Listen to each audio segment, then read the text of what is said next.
going home for your mama? No, I was home last Saturday. Oh, okay. Ladies and gentlemen, we're going to go ahead and get to moving. Congratulations to council for their renovation. We know that our air conditioner works in this building. We know that, absolutely without a doubt. It works really, really well. Alderman Pertee, if you would, sir, please. Yeah, sure. If you would, go to prayer with me. Heavenly Father, we thank you for this day. We thank you that we're here as a family, as a team, as a community. We ask that you guide us in what we do here today and the decisions that we make, Lord. Please help us be the voices for those that cannot speak, Lord, in a world that is hurting from violence, division, fear.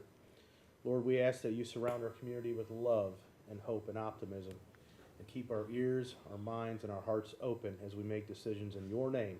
In the name of God the Creator, Christ the Redeemer, and the Holy Spirit. Amen. Amen. Thank you so much. I don't know, we have a need for exec session today? If you want to, I can talk about one particular case. If not, I'll handle it next week. All right, let's see how we're running on time. All right, so today, two important pieces of continuing work that Team Savannah has continued to work on. One deals with our Parking Matters study, and the second one deals with Savannah Moves. So both two very important things that we hear a lot about, and I'm glad that staff, in the midst of us dealing with them, continue to evaluate where we are and continue to move us forward. So, Mr. Manager, in any order you choose to proceed. Thank you. So we're going to talk about two pretty important topics today as it relates to transportation and mobility. The Savannah Parking Matters update, as well as the Savannah Moves plan discussion. So to put a little bit into context with you, I think we'll start with the Parking Matters update, which is about parking, and parking mostly in our more densely urbanized areas, which is really from River Street to Victory Drive, where we have some of the most intense parking needs. And then we'll also discuss Savannah Moves, which was talked about in our last workshop regarding our tourism product development projects and River Street and some of the corridor developments that we're doing along there. So we're going to get started with the Parking Matters update, and let's just talk a little bit about why parking matters, right? So parking matters because you want to create turnover where demand exceeds supply. And so that has been the work of the city to understand where our parking capacity does not meet demand. We did the first Parking Matters study several years ago that addressed the historic district and historic downtown areas. And now we have moved that study further south to better understand what our parking demand and what our parking capacity is in other similarly density and urbanized areas. And so I want to invite up the team to begin to talk about that, and I think we'll hear from our Senior Director, Sean Brandon, as well as some of the consultants that we have working on the Parking Matters study. There's going to be a lot of information shared. There was a tremendous amount of community engagement as a part of this Parking Matters study. As you know, Alderman Dietrich, this work is pretty squarely in the 2nd District. Parking is a third rail, as we know, and sometimes there are not win-wins for everybody who's involved in a parking study, but I think knowing the information and being able to see the recommendations that we have from professionals about how we can move forward to better manage our parking demand and our parking supply in these urbanized areas will be very, very beneficial to us, as it has been in the historic district when we implemented those strategies several years ago. So with that, I'll turn it over to Senior Director of Mobility Services, Sean Blanton. Thank you. Good afternoon. Good afternoon. I like to tell people that when you have a parking problem, you have in many ways actually a good problem. If this was not a vibrant community, if this was not a sought-after community, if this was not a community that people wanted to be in, visit, and experience, there would be no need for parking management. But we are, and a good problem is sometimes a problem nonetheless. I would like to talk a little bit in terms of where we fit in with GPS. And I would say that the word balance is probably the most important term that we think through, particularly when we're talking about on-street parking. The curb, so to speak, is sought after by people who live on that block, visitors coming to that block, delivery services like FedEx and UPS, sometimes tour groups, tour buses, trolleys, rideshare, taxis. All of these groups compete for some piece of the curb of where they want to be. And our job is to try to balance that as best as we can, understanding that in many cases, everyone has to give a little. And that balance is something we've worked hard at downtown to achieve. And as we've done our own studies, and as you'll see from the consultant studies, it's a balance that we now feel like we have to pay a lot more attention to south of downtown. And so I think in particular, improving neighborhood quality and livability, balancing resident and neighborhood needs, preservation of our rich culture and heritage, maintaining a place as a vibrant global destination. We could not fit into that any better. The consultant who will be talking to you today, Ralph Donesco from Stantec, was actually part of the team that did the original Parking Matters study. And it's been interesting to watch, not only doing a regular study, but part of the study was comparing what's happening now to what was happening when the first study was done. And so, as the city manager said, you're going to get a lot of information. Our goal is to upload the full report online so that everyone will be able to digest it. And then at the end of the presentation, we've got some guide milestones to talk through and some guidance that we will need from you. So without further ado, Ralph Donesco.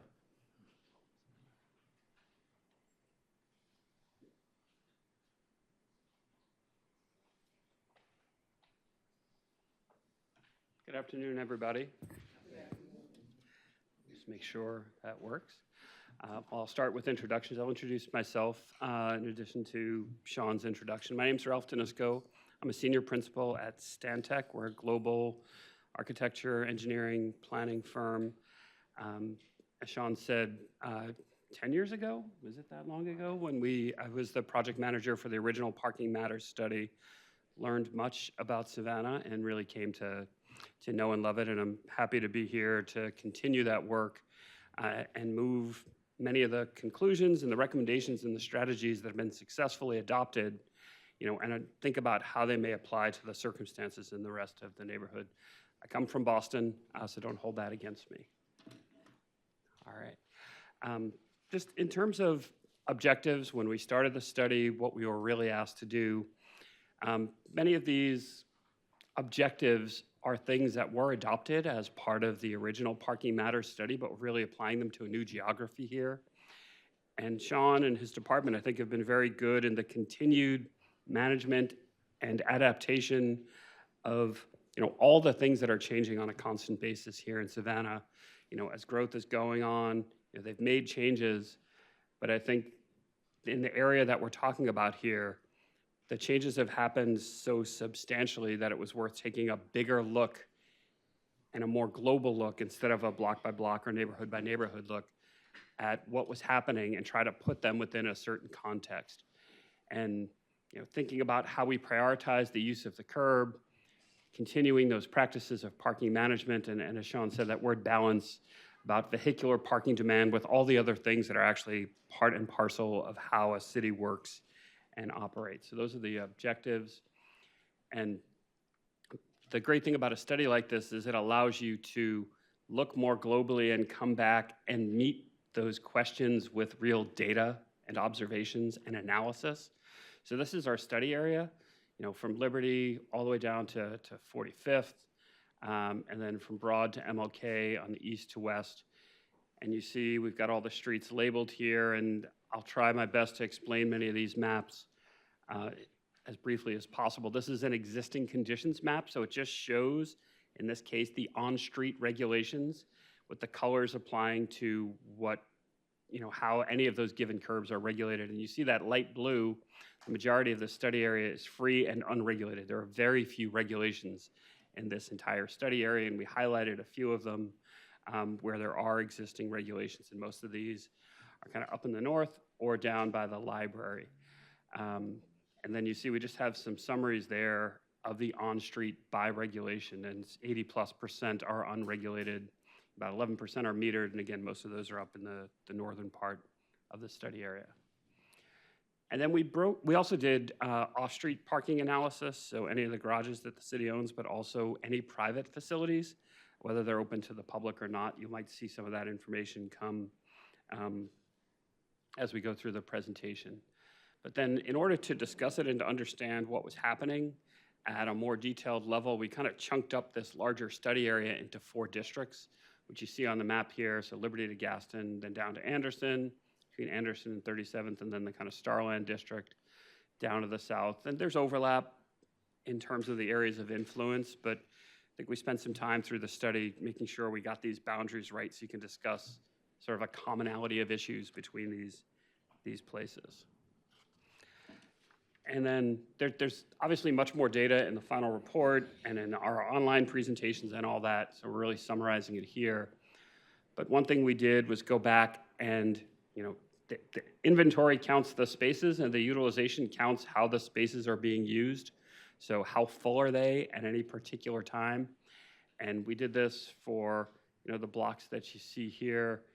And the colors, as you go from kind of gray to light blue to green to red, show increasing occupancy.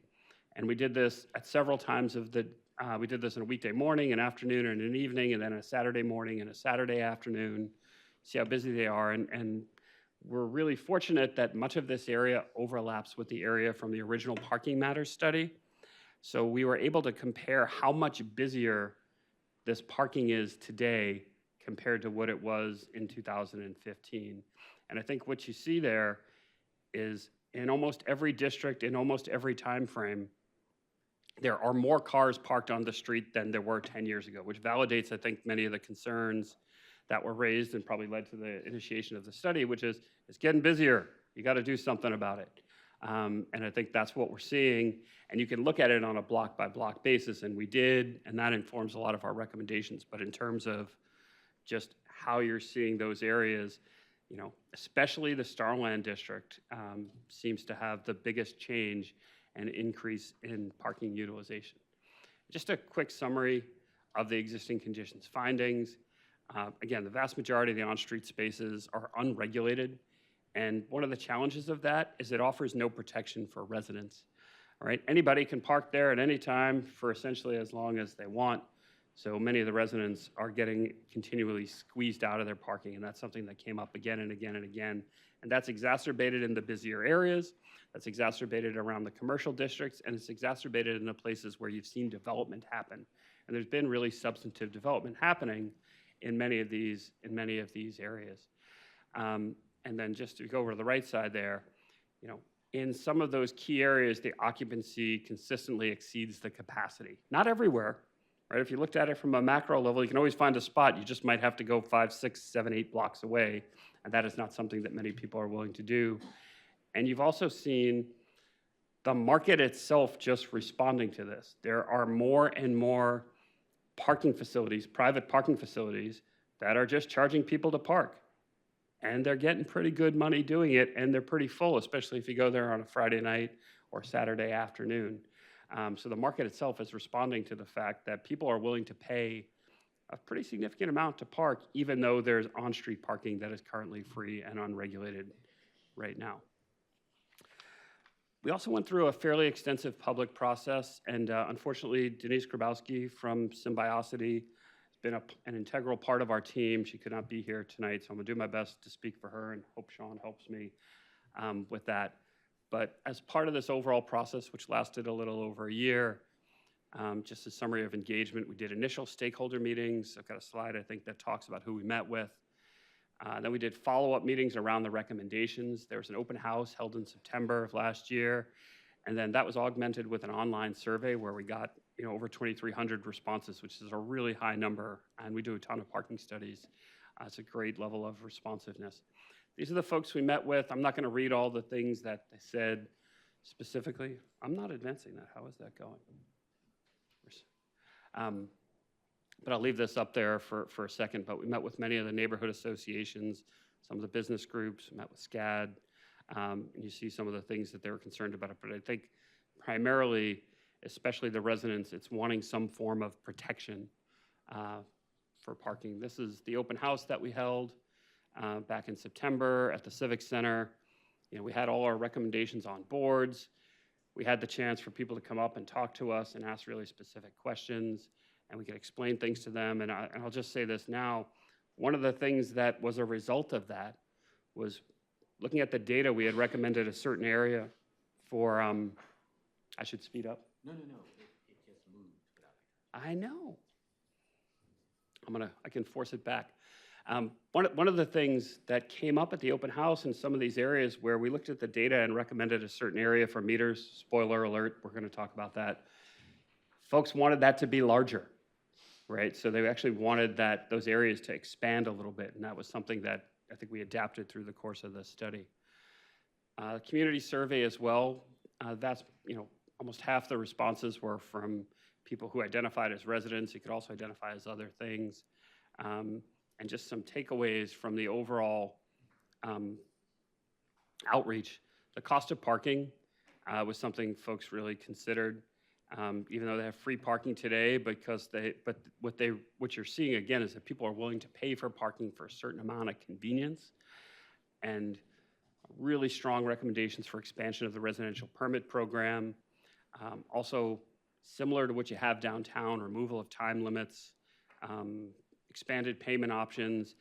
And really what you're seeing is, because this area hasn't been looked at in a coordinated fashion, the rates and the time limits and the private parking that exists are really a melange of things that are not coordinated at all. So you get these perverse things where parking on the street becomes today the easiest and most convenient because it's free and it's where people want to be anyway, and you've got to pay somewhere else. So it intensifies that competition. But I think one thing in this neighborhood is the really need to clearly communicate the combination of pricing and time limits and how that works with the city's existing resident exemption program. So I'm going to get into the recommendations. When we take all that information, our general approach, and these apply everywhere, is to continue to do what the city's already doing, which is monitor that activity. Things are changing, they're changing constantly. If a place is getting busier, you should add meters and time limits and regulations or up the pricing. And if a place is getting less busy, you should take them away, right? Those are part of the ongoing monitoring. We have targets for that. The city's adopted those. Certainly, the technology and the information, which includes just the public information about how the system works, are really critical, especially as we're moving things out into newer areas. And then a whole bunch of, I don't want to call them secondary things, but establishing clear policies and optimizing programs. We heard things about, when construction happens, it takes out a huge chunk of parking in a certain area. You lose 2, 3, 4 block faces, and that has a very localized impact. And those things are a real concern.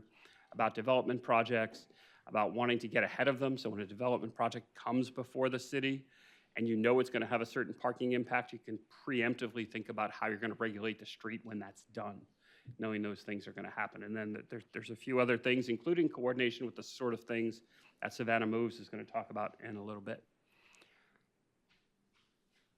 So those are general, and then we've applied them area by area, both looking at the data, our observations and the community input. So if you take the first area, which is just south of the historic district, part of the historic district, go back, between Liberty and Gaston.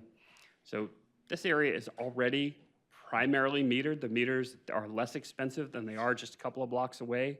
That causes people in the know to sort of filter down here and overly impact this area. So, you know, you want to think about potentially raising that price. Certainly upgrade the equipment. You still have the old meters here, not always the pay stations on all these blocks. So this is an opportunity to rethink how that happens and to add meters in certain locations. And you see that in kind of the sort of orangey color at the top.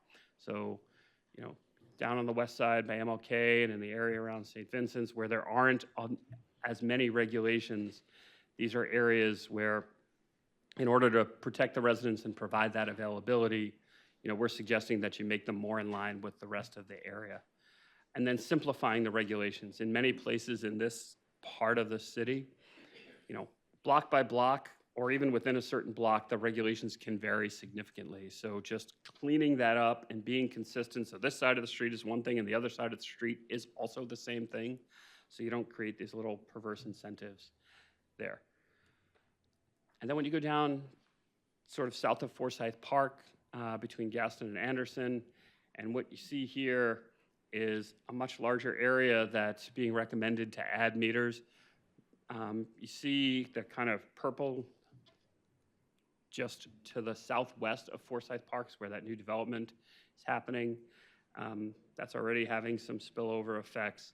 So this is an area, there's been a bunch of other developments and the data really shows how busy these areas are, is adding parking meters to a pretty significant area. And then just, you know, you see on the west side by Jefferson, you know, where we're recommending meters and then there's a little adjacent time limited area that's maybe not quite ready for meters yet, but the time limits allow you to protect the residents because it gives you something to be exempt from and it governs how other people sort of use those spaces.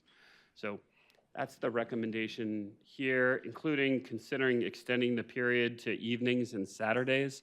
I think especially Saturdays around the farmers market and other things, it's probably the busiest time in this area. So if you're gonna do this, you know, maximizing the potential of protection for that is really important. In the third area between Anderson and 37th, primarily that the busiest areas are around Bull Street. So we're recommending Bull Street and sort of one block to either side between 31st and 37th, and then another smaller area with some time limits. Today, there's actually a range of time limits on many of those blocks, you know, that look like they were put there in response to very specific things, but making those consistent, we think is really important here. And then the furthest south here by Starland, where we've seen really the biggest change in how busy these areas are and how much this parking is utilized. And you've seen a lot of those private spaces, you know, sort of the market bringing them into effect. Adding parking meters in a pretty significant area here between 37th and almost down to Victory and a couple of blocks on Bull. And this is, again, one of those areas where I think when we met with the residents, they really wanted us to expand the area that we did this, and then surrounding that by some time-limited parking. And thinking about when you're pricing this, how does that compare to some of those private spaces? Because you still want, you want people to actually park, you want your visitors to use those private spaces and to pay for them as much as possible, so you're protecting the residents. Just a quick summary, you know, talk through many of these regulations quickly. Happy to go back and answer questions about what they mean or how they would be applied, but just we're showing kind of how they apply segment by segment, the individual recommendations. And we've actually, I don't have the actual capital number off the top of my head, but you know, I think Sean and team had asked us that if we were to move forward with this, what would that mean from a capital standpoint? How much new equipment would we need to buy? How many signs? There's certainly an enforcement component of it as well. These areas are not heavily enforced today because there's not anything to enforce. So might also need some enforcement officers to make sure that whatever we put in is working appropriately. So just a sort of sense of what those numbers are. And then I think this is the discussion portion. Sean, if there's anything you would like to add or that didn't quite hit appropriately. So the guidance that we're asking from council is eventually we will ask for the endorsement of the plan either in part, in whole, or there is a do-nothing option. And that will lead us into the next steps, which is if we're going to buy equipment, there's a lead time of several months. There would also need to be time to start to talk to communities about implications and things like the residential permit program, which would be featured prominently here for any area where meters are approved. And so I think your guidance will dictate the next steps. Whatever we decide on, we will need to come back to you if there are any changes with a series of ordinances to formalize those changes. Thank you, Sean. And I know this is like the most exciting stuff ever. And it really kind of is. And we do have a few little pick-me-up refreshments for council. I know this is a long council day. Is it proof? So I want to key on a few things that we've been working on for a few years. Parking in a residential parking program is something that council and specifically Alderman Leggett has been talking about in this area for a couple of years after visiting other jurisdictions that had residential parking programs. And we needed to go through this study to better understand kind of those impacts. There's also kind of the question that's going to come around, why are we talking about this particular part of the city and not other parts of the city? This is the part of the city where we're seeing outpaced parking demand versus supply. There will be others as the city continues to grow. And we'll be continuing these parking matters studies and recommendations to council. Parking meters, while I know can sometimes be a frustration for people who are looking for places to park in front of the businesses that they want to visit downtown, is a tool to protect residential parking. It's a tool to protect residential parking. It's also a tool to incentivize parking in our parking garages, which are built specifically for the purpose of collecting that parking volume, and so that it does not, so all of that demand does not fall on street parking. So there are some really good policy recommendations. I want to thank the team at Stantec. We had really, really good community engagement around these issues over the last several months.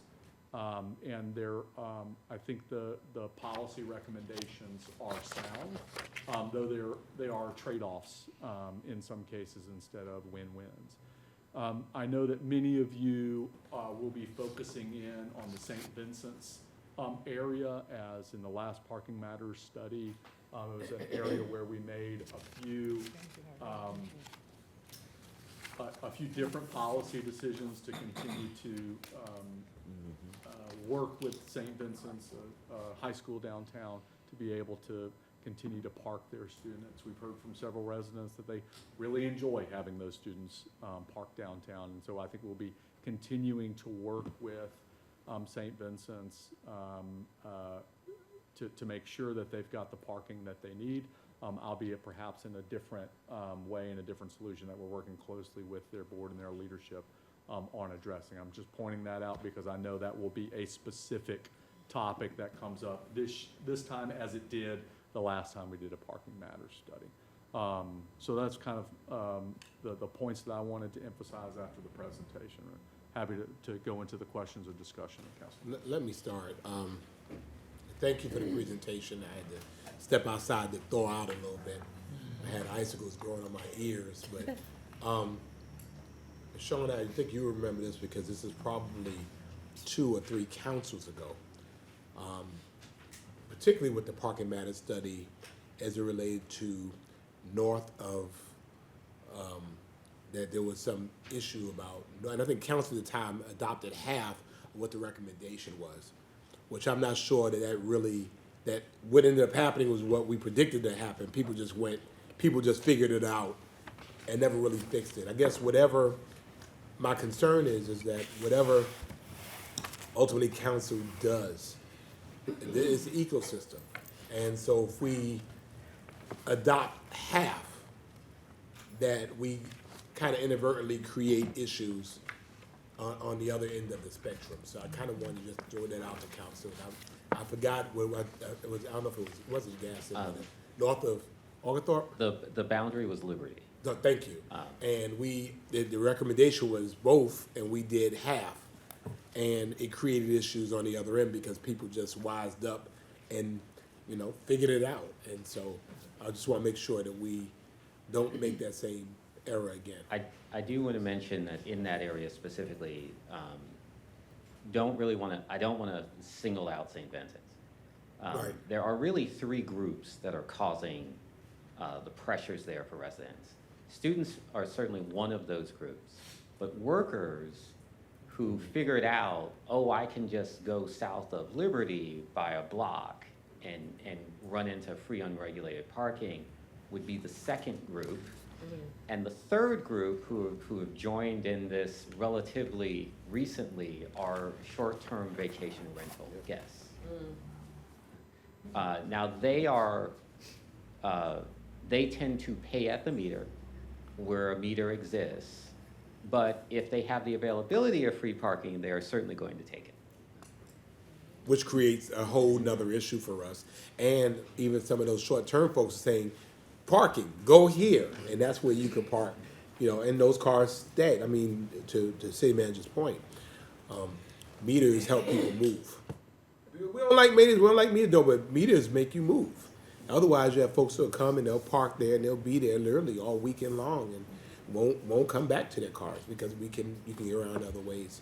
Alderman Palumbo was first. Oh, thank you, Mr. Mayor. And I completely agree with the mayor. Hey, I'm excited. For one, I think it's a massively undervalued tool with the movement of people. That's what we're really talking about here is the movement of people, the regulation of people, and how they interact with our built environment, how they interact with our city. We're the blood, the streets are the bones, the buildings, well, you play it out. Maybe we're the head or the heart right here at City Hall. But how they park, how they move, how they access it really does matter. So my first question, I got a couple, is what's your operating goal or objective in the update? I know we're here to update after a decade, but have we achieved or set an objective for what we want to achieve with parking? I've heard protecting residents, but there's more to it than that, or do we have an operational metric that we're going by, a mantra? So there's a macro way to look at it, which is I want a block to be used, but not beyond its capacity. And generally speaking, that's going to be in the 80% occupancy range. At 80%, that is a used block, but if you go down the street, you probably find a space. It may not be exactly in front of where you want, but it'll be on that block. And so when we look space to space, and often we talk about blocks that are well exceeding 100%, which is physically possible. That's when you're creating spaces where you shouldn't be. There is a flip side to it also that we try to track, which is, well, if a block is massively underutilized, are we doing something to cause that? Well, I think that's important too, that we're looking at this sleeve of the portfolio. We're going to be looking at Savannah Moves and how that interacts. I really love that macro view. What are we trying to achieve, in the movement of people to make it easier to access the businesses, protecting residents? And then we've talked a lot about what we're doing and in the study itself. Before we make a decision, I want us all to understand what it's going to strategically achieve. What are the not the unintended consequences, but the intended ones? That updating it and providing meters or access points or as they shift, ebb and flow, what is it designed to do? How does it align with our strategic GPS goals and objectives for the city itself? Because we know that it's a problem that needs to be addressed. There's more demand than ever before. Cities change. But how can we channel that to the best result? And I wanted to point out too, you know, I know that we have to talk about parking matters and just parking and parking only maybe this time around. But I did want to point out, you know, that I was fascinated in the slides as they moved through and talking with the stakeholder groups. I noticed a pattern where they're not necessarily talking about just parking themselves.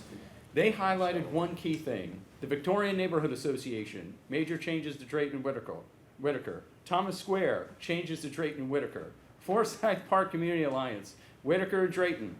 Park Avenue businesses, slow down traffic on Whitaker and Drayton. Downtown Neighborhood Association supports traffic calming on Whitaker and Drayton. And then finally, even SCAD, encourage walking and biking, which certainly could apply to. So I think that these constituents groups are really using this as the opportunity to say what they really want.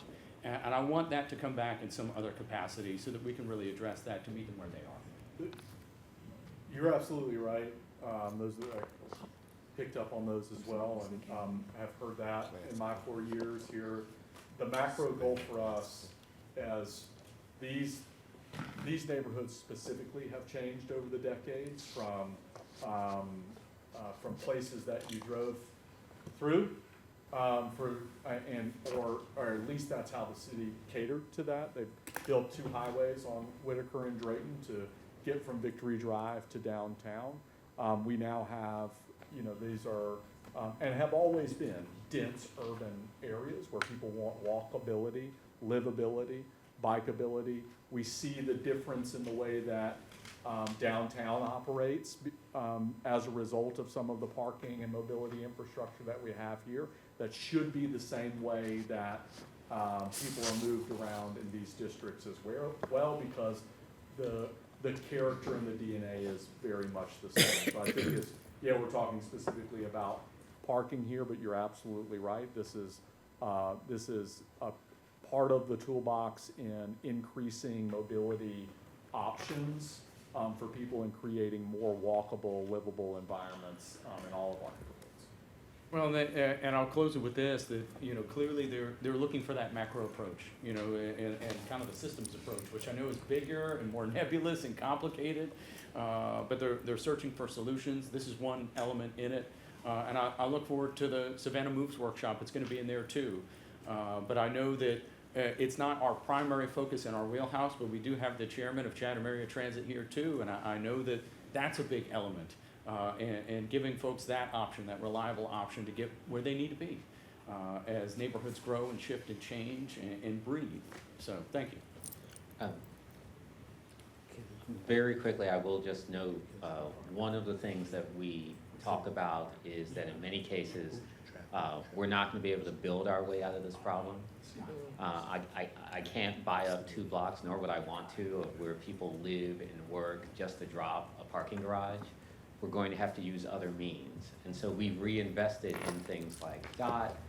We've provided local match for pedestrian bicycle infrastructure programs. And we'll continue to do that on a larger scale now with these areas. Anyone else? Yes, sir. We'll start with ladies first. Alderwoman Lanier. Thank you all for the presentation. So we're experiencing growing pains, and that's why we have these issues. But there was a time when local people converged on downtown. Everyone went downtown. That was the place to go. It was very dense. There was a lot of walking traffic, and at the point where the buses were removed from Broughton Street and certain areas, then that took some local people from downtown. I don't believe the local people outside of downtown feel as comfortable going downtown as once they did. And to avoid shopping, they used to go downtown to pay bills, shop, hang out, go to Crest, and this was just a way of life. Things have changed, demographics are changing, patterns are changing. But what we see now is that to move people around north and south, Drayton, Whitaker, and even Price Street used to be those streets that people used to get across town when they didn't wanna take, the highway. So there's some friction there, and with folks trying to slow that traffic down, then those commuters will be looking for other ways to, conveniently move to the other quadrants, in town. Now, I think to take the pressure off of downtown, then we got to start thinking about hubs. We have to start thinking about putting more resources in areas where people don't have to drive so far to go to the grocery store or to do whatever, run their errands, or to go to the drugstore or the cleaners, things that people ordinarily do. And thinking about the west side, that's not, in place. That infrastructure is not there. But I think that would be a benefit to the growing as we move forward, into the next decade. We're looking at the south side, we're looking at those projects, we call them heritage projects, or those projects around, these, opportunity zones. And these are good, because that in itself would give people an opportunity to live, work, play in the areas where they live. And I think that'll take some of the pressure off downtown. Something else I wanted to mention, yeah, we removed the buses, that had an impact. And so then you see Christmas come around, the holidays, where the local vendors, the mom and pops, the local shops, small businesses, they want people to come downtown. So they do these large campaigns, and folks are conditioned then to going downtown to spend money because they've been sort of not feeling welcome going downtown, driving downtown to actually shop. It's more geared towards tourists, and maybe some people who live downtown. Then I wanted to ask a question about the downtowners. You talked about the workers that will park a block further so they could park free and walk to work. But I thought that the reason we invested in the downtowner was to be able to assist those people and getting closer to their jobs. I don't know how that is working. I don't think it's working. Just an observation. So the downtowners are meant to address a pretty specific group of workers, and those working afternoons and late evening. That service moves between 200 and 300 people a day, which accounts for the fact that what we now need to address with it is almost too successful. Its wait times at points can go to 15 or 20 minutes. Is it just for workers, or? Anyone can use it. Anyone can use it, and what the drivers have told us is that there are specific times in which they know it seems to be a majority of workers, and then there are times in which it seems to be residents using it. One of the things we need to commit to as a part of all of this is we want to get those wait times down eventually, which is going to mean you just got to add vehicles to the system. And so that getting that wait time down allows more capacity and usage. There has been some discussion about, well, maybe it should be not just an afternoon late night service, and that's something that we certainly could entertain. We would just want to make sure that we're not cannibalizing other services and trying to do that. Is there a fee for the use? No, it is free. And that and the dot is free. Yes. And that's a problem for people that do not live downtown or frequent downtown, that all of that free availability when taxpayer dollars are moving people with affluent people and tourists around free, when the people who are more marginalized, they're paying for that service. And it's like the poor are subsidizing rides for the more affluent, and that's a problem. I would say that the last rider survey we did on DOT, the majority were workers. There were folks going to and from their job. They would usually park somewhere near where DOT picked up and then take it in. Or if they were close enough to walk over from 3, 4, 5 blocks, they would do that. And that's important, and that's good, but how are we measuring that? How are we able to gauge that we are assisting that population, the workers, and so if there's there something in place to allow us to measure other than the driver's guesstimates? Well, I think in the case of DOT, we actually did rider surveys to confirm that. I think we've got to continue to measure and take surveys to make sure that we aren't skewing in one direction too much. And the last thing I want to ask you about, what did you all determine about 37th Street and the parking on 37th Street? That is still ongoing, and I suspect that will come up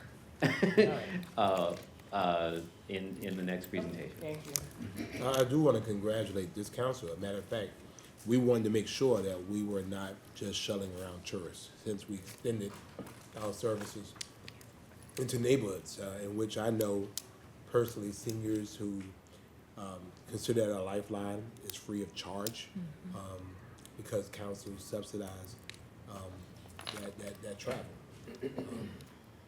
Particularly people who are in the service industry who may not make as much. The last thing they need to do is to be able to have to pay a significant amount of their salary for parking. Right. And so for this creates an alternative means, and I think the ride ship has been good. I've gotten very good compliments for it, and those are not tourists. Those are not visitors, those are citizens. Sophisticated cities have sophisticated transportation systems, period. And I say that being a New Yorker, being that there are people who never have a vehicle at all. Everything they do is on public transportation and other mobility means. And so, in order to keep up with it, cars are just not the answer. Their cars are not the answer for a variety of reasons. I thought I saw Alderman Leggett and Alderwoman Miller Medford. Then Alderwoman Shabazz and Alderwoman, y'all keep up with that, all right? Okay. Thank you, Mr. Mayor. But first, I would like to make mention that the DOT shuttle, we did move west, and we started the DOT going into Cloverdale and Carver Village to address a lot of those individuals who needed to go downtown in certain places.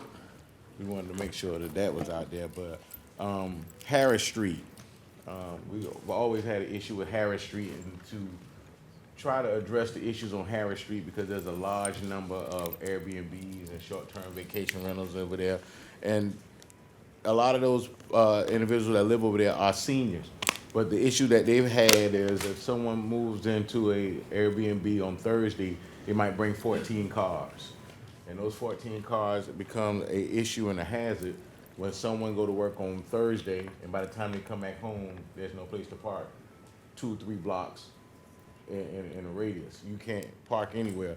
And some of those folks are challenged because they have walkers, or they're up in age and they have issues.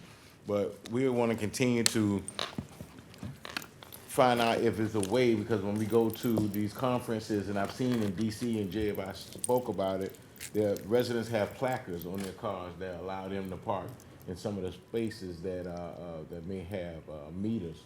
So are we gonna do that soon, just to see, or just do a test with the residents, starting in our areas that are really pressured, like Harris Street, or the areas that we have the meters? So we stumbled into an experiment on Harris Street, whereby half of the block is metered, one half of the block is not metered. And the result of that is that and then for residents on that block, we said, we will give you residential decals, which gives you the right to park on the meters without charge. What we discovered was the part of the block that wasn't metered was always full. The part of the block that wasn't hit that 70–80% mark that we really, really like to see. And mostly residents were parking there. And that kind of confirmed to us that if you're trying to create turnover, if you're trying to take the scarce resource of the curb and create enough turnover that people can get to it, you do it through one of 2 ways. You either restrict the time that people can be there, or you charge enough so that someone is not going to sit there all day. That they're gonna do what they need to do and move on. And in the case of Harris Street, that experiment we stumbled into confirmed that one of the recommendations is that that whole block just become metered, and we issue residential decals to everyone in that area. Okay, so are we even looking at the high construction areas that we have throughout the city? And in those areas, the construction sites have dumpsters that take 4 parking spaces away from the residents. Are we looking at that also? How are we gonna meter those dumpsters that are parked in front of all of them? I'm gonna say right up front, that has been a significant challenge. And this goes back to the balance. So we have a project that's eventually going to create a business or something that will contribute to downtown, that needs enough space to be able to do their work. Balance with residents, just, they want to be able to park generally near where they need to go. And that has been a struggle. I don't think we have a great solution yet for that. But it's something that we've continually been trying to research into what can we do to better maintain that balance. And I'll interject, it's definitely an issue and an issue caused by the recent development that we have here, which is, on one hand, very good that there's investment happening. And I know that you're aware, and we're gonna continue to work with the Downtown Business Association, with the neighborhood associations, to try to continue to tweak our right-of-way permitting processes for these construction projects, so that we have the room for the construction to take place, but that we don't have to over-prescribe it there. We can keep our roads open, we can keep our sidewalks open, we can protect that curb. And I think Sean said it best, that it's a really precious commodity, that curbside space. So what do we do south of Gatson Street when we have entities like the Mansion who use primarily all of the parking spaces for their guests and take away from all of the residents that live Gwinnett Street, Hall Street, Whitaker Street? And I think this is the exact area where the parking matters study. Their guests and their employees. And employees. Well, if I make a mention that we do have the president of the East Forsyth Park Neighborhood Association over here. So, with all of that being said, I just don't want us to put ourselves in a position where we really don't address what the elephant in the room is, which is the SCAD children that take over a lot of the parking. They just park there for months at a time. Then we have our St. Vincent issue that's gonna always be on the table, and we also have a Savannah Classical issue now that is becoming an issue at Anderson Street. Has now become a bottleneck because we have a lot of residents who are saying, I can't get out to go to work. I can't go home. I mean, now we have a right-of-way issue because emergency vehicles can't go down Atlantic to 37th all the way to Paulson. Those are the things that happen. And then when we on 37th Street is so narrow that when those family members are picking up those children that are going to St. Savannah Classical, it turns into a one-way. Well, that's where I would point to the map on the screen, where I think you can see the orange block that's kind of wrapped around the south and the east side of Forsyth Park, which is recommending to be metered. And that meter recommendation is the tool that helps to solve that issue, where the meter married with the residential tag, right? So that our residents who live on the east side of Forsyth Park, they've got a residential parking tag. They can park in metered spaces, or they will have residential parking meters. That's the goal here. Residential tags that they can park in metered spaces when the meters come. And then for the rest of the folks who are not residents, then they have to pay for that meter. And that's where the paying for the parking is the incentive to leave. And those are really the tools in the toolbox, is those two programs kind of married together. I'm sorry, I wanna go back to the, what the mayor says earlier when we said we have to enforce. We really have to enforce, and if that means we have to hire more people and incentivize people who wanna work those shifts, a lot of this stuff, we can address, because a lot of people park there and say, oh, the city's shut down at 6 o'clock. You know, it's not, nobody's coming to do anything. Sean, you want to talk about what we're working on in terms of technology and enforcement that we're working So, towards next budget? I will also mention, there is a personnel component as a part of these recommendations. And so we know what the number we're gonna have to hit on personnel. But it can't entirely be personnel. So we've run experiments. Primarily, we started at tour bus zones, where we have a video integrated enforcement solution. In other words, the moment a bus pulls in, there's a camera that takes the tag and starts a clock, because tour bus zones, you're only allowed to be there so long. Well, Sean, what about on Abercorn Street when people are pulling up with campers and they just leave it there? I mean, and the ordinance allow them by right to be there to a certain length. So, I mean, so, to how large it is. so If it's it- smaller than a certain amount of feet. so I think the issue is that all the parking there is free and unregulated. But It for is before free, camper. unregulated parking. If we go to metering, which then we'll have to size the spaces, they're parking there because it's free. They know no one can really bother them there unless they reach a certain point. Metering, as we've seen in other areas, really starts to address those issues. But there's nothing in our ordinance that says that somebody couldn't park a travel trailer for a certain amount of time and just leave it there. That's their parking space, move to the other side of the street. So there is a time limit, which I can go back and look up. I'm not gonna try to take it from memory. But there is, for a true RV, there is a specific time limit sitting out there.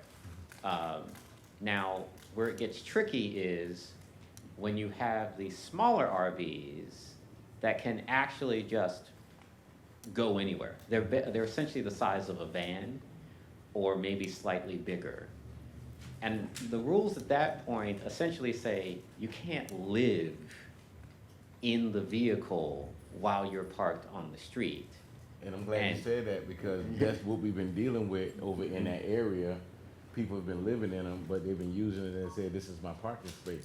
But in the days and time and what we live in now, we have people that are sex trafficking and things like that. We have to make sure we identify how long you've been there and what's your actual intention. Parking right there in the neighborhood, those are the walkways that the kids use to go to school, and some of our seniors and people like me, just might try to take me. But those are the things that's Bring you actually, back. those are the type of things that's actually happening. I just wanna look at the whole picture of what possibilities can happen when we address parking and parking challenges within the district. Are you, if I could ask a question of you, Alderman, are you concerned about the metering recommendations in these areas? I'm not concerned at all. I think nobody here would be concerned about the metering. We just want to make sure that the residents that live there, they're going to be considered when we put the placards out, and we give enough information to the neighborhood association so that everybody, even some of our seniors that drive who may not know, will be able to have a placard or some type of sticker or some type of identification Yeah. that they won't be. Sean, could you go into the detail of how a residential sticker program works in conjunction with metered spaces? So the residential decal program, it comes in two levels. The first is this is your primary residence. You live there, your car is, your tag is within the county. And at that point, we can give you a residential decal for free. And those decals generally last about 5 years. If you have guests, we can issue a guest pass so that, if you've got a guest coming for 2 or 3 weeks, they can also be covered by it. But they will be limited, won't they?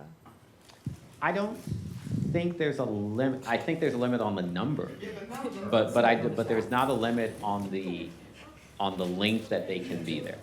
Now, I think we've worked with folks before if they have, say, a large family event in their area where we issue more than the usual number if we know that and it's explained to us. So that's the same thing like we have for our parking availability. Yes. So we stick those on the car, or something that's laminated that we can give to another family member. Right, and so there's the first level, then there's the second level that it's a decal you actually have to pay for, because though this is your property, it is not your primary residence. And so there's a cost for that. It operates the same way, but it is an acknowledgement that rather than maybe you have your primary home in New Hampshire and your secondary home here. I mean, that's what we're dealing with short-term, and I mean, we have people who own short-term, a whole block, but they live in Maine or somewhere in Seattle. We're dealing with that too. That's all I have, I'm sorry. And I think that the policy solution lives within these two strategies. Metered parking and a residential decal program that's designed specifically to meet the needs of those neighborhoods. So you've got Jim, who lives on the east side of Forsyth Park, lives there year round. Jim's gonna get a decal for his car. That's, as I said, that's a Chatham plate. We know what the plate's registered to. A decal is free, be able to park in any metered spot, in that zone, right? Then perhaps we recognize that there's short-term vacation rentals that can't have 14 guest passes, right? That doesn't work. So we've got to limit the number of guests. We've got to create and tailor a decal program that meets the needs of that neighborhood. Now, so I think that while there may be details to work out in that resident decal program, I think we know what the issues are, and I think we have some thought about what the solutions are to those. But they would be tailored to those specific zones so that we could. The goal, one of the goals here is to protect that residential parking and to keep people moving. I will say we have had cases where someone's walked in to get a residential decal, and we will actually check the short-term vacation rental registry, and it comes back as not a owner-occupied short-term rental, and we basically say we can't give you a residential decal. Oh, so they were just, I guess, in the short-term vacation rental, not an owner of the property. Right. Yeah.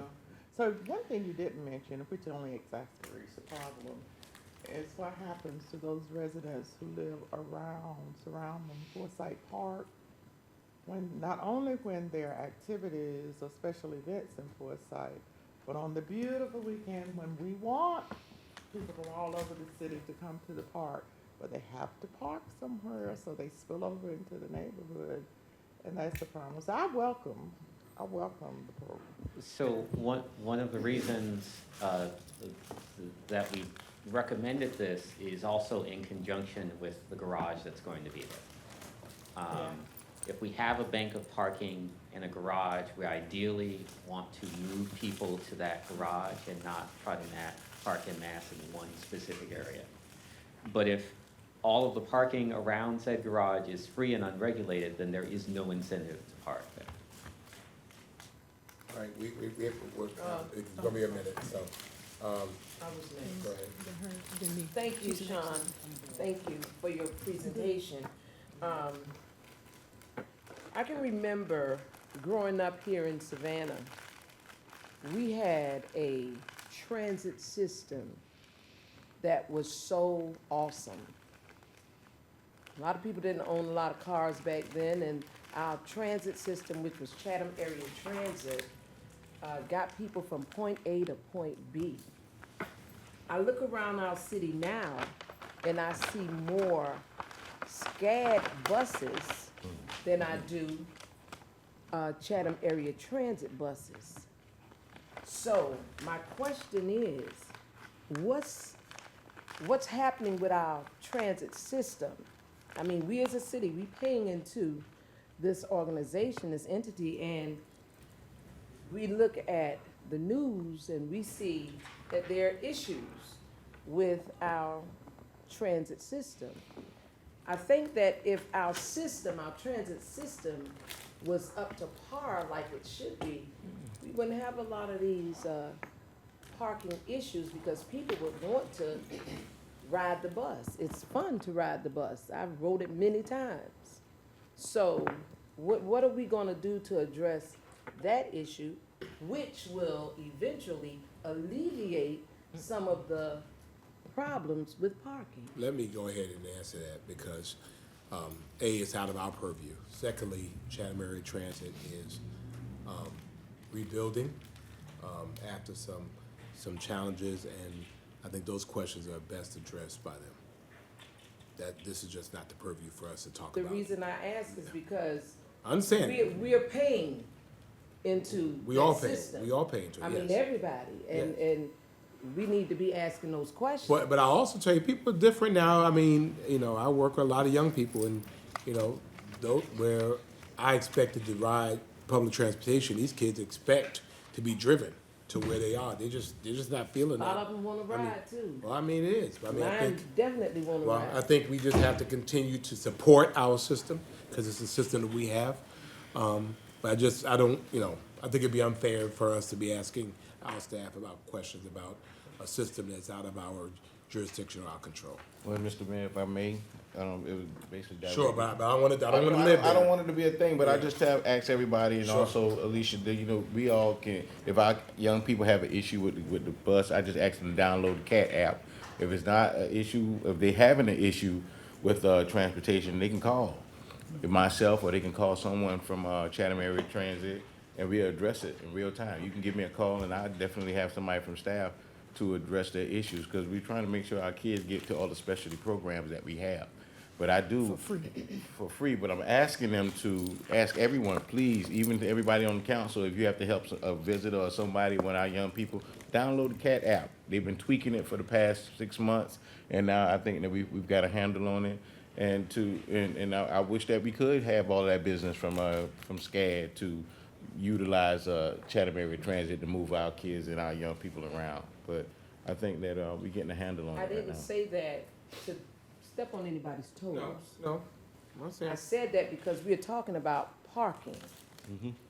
And to alleviate the issue, some of the issue with parking, we need to have our Yeah. transit system mobile.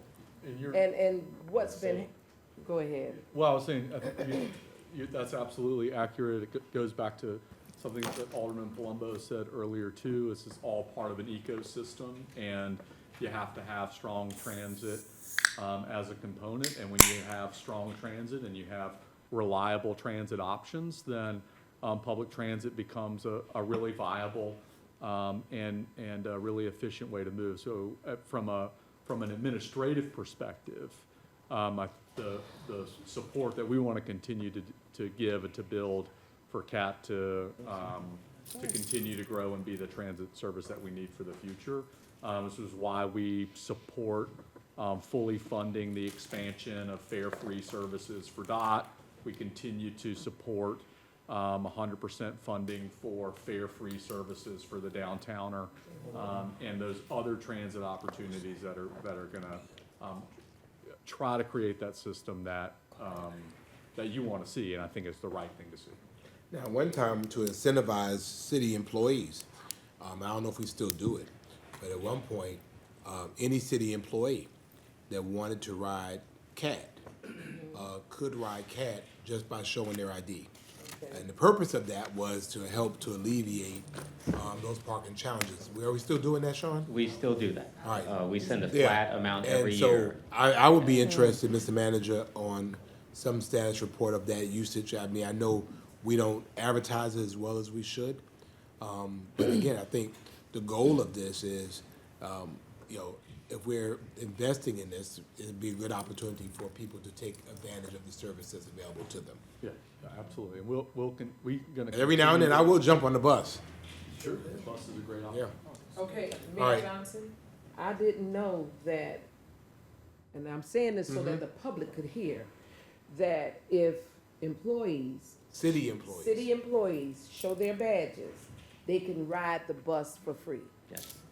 All right, I just want to say that so that our. No, we just need our employees. We don't need the public though. We need our city City employees. to use You're a it. city employee. That was you one of can ride the bus for free. That was one of the perks and incentives of being a city of Savannah. Now, let me ask you employee. this. Yes. If a mother who is an employee of the city has a child See, now- that they have to take to drop off to school or something like that, I don't how know. does that work? I think that is handled on a case-by-case. Yeah. Case by case, Yeah. okay. Gotcha. All right. I think we were coming over here, then I think over here, and then we'll go around Back to again. Alderwoman Lemire. Yes. Thank you, Mr. Mayor. I just want to commend the work that Mr. Brennan and your staff have been doing over the years, especially with the downtowner, when that was talked about some years and years ago. And the results are positive. I see the residents leaving their homes and especially when we were talking about it years ago, it was a concern and a problem about our citizens who were working late and who needed a ride either from downtown to the parking garages or where their destinations are. So I just want to commend you all for being successful in this present day on that particular program. The other thing is in reference to parking, and I'm going south past Victory Drive. So in our residents, for an example, like Can Park, what we're seeing over there, and it's been talked about on the table already, is that some folks who have these campers or some folks who are just, living in their vehicles. They're parking in the residential areas. So, I just wanted to put that on the table that we can keep our eyes on and keep enforcement, regular with paying attention to those vehicles that are parked there for a certain amount of long time, and to ask questions of those people who are driving those vehicles, why are they there, and just enforcement to be brought up. The other thing is that past Victory Drive going south is Bangville community. And what we find there is SCAD, the Montgomery Hall, I believe, is what the name of the building is. And there are several of my constituents who have been calling over a period of time. It's kind of slacking up now because the students have been parking and where the residents are and they can't, they don't have their parking spaces. I think we need to go past a little bit of, in that area, past Victory Drive going south, especially in that area, when we're talking about decals for residents. I know you all are not clocking those folks, but it's a concern, a little of a concern, just in that space. But some of the alleviation of that particular issue has been let up because SCAD has now purchased on Montgomery Street properties and parcels and have made those since that time. Parking and has made some surface parking lots. But I just want you all to also, I know we're talking about Victory Drive going north, but there's just some issues, just some minor issues up in that area. So that's all I wanted to say. I will say that we do have watch areas. These are areas where they're not part of the study, but we know we're starting to get calls and we're starting to occasionally have to send someone out to address specific issues. Bingville is one of those. And it's areas that you can probably already predict. Daffin Park, Parkside, some areas around where Haversham Village is, areas around the arena. where we've started to just watch. We're not recommending anything, but we're noting that we're starting to see an uptick potentially. Okay, thank you. All right, Ms. Alderwoman? Thank you for your presentation. I just have one question for you, and then I have a couple for you, Sean. 10 years ago, you did this study, and so what is the significance different, and what are you trying to do now that you didn't and wasn't able to do 10 years ago? What's gonna be different? What is your battle cry that we do different so that we can eliminate the problems that are over here? Trying to find the slide that shows the difference in there. I would say this, as a consultant who does parking studies around the country, I think Savannah's done a remarkable job, not just because you've adopted the recommendations from the previous study, but even before that, in establishing your approach to parking, right? So it's very much what Sean had said. You're regulating for availability is the way I would describe it. So that 80 to 90% so that the curbside is used, but if I show up as a shopper, a visitor, a resident, I can typically find a space proximate to where I'm going. That's why you regulate and manage to that. And what Savannah's done is raise the prices in the places where it's busiest until you hit that number, and consequently lower prices in other places. Savannah's a really unique place in that you have so much of your area that's a mix of uses, right? You've got, and this is what makes it beautiful, it's what makes it special, is you've got business districts in the downtown district and the historic district and beautiful parks and things that are right up against residents. And that kind of friction is a very, very tough thing to manage. And I think the approach that Savannah's taking is correct, where you're regulating the curb, but you are exempting the people that live there from those regulations. And that balance has been working pretty well. I think the real challenge and the purpose of this study and why we were asked to do it is, and it was said earlier, everything north of Liberty was adopted and it's been working pretty well. The things south of Liberty, were adopted at a smaller level.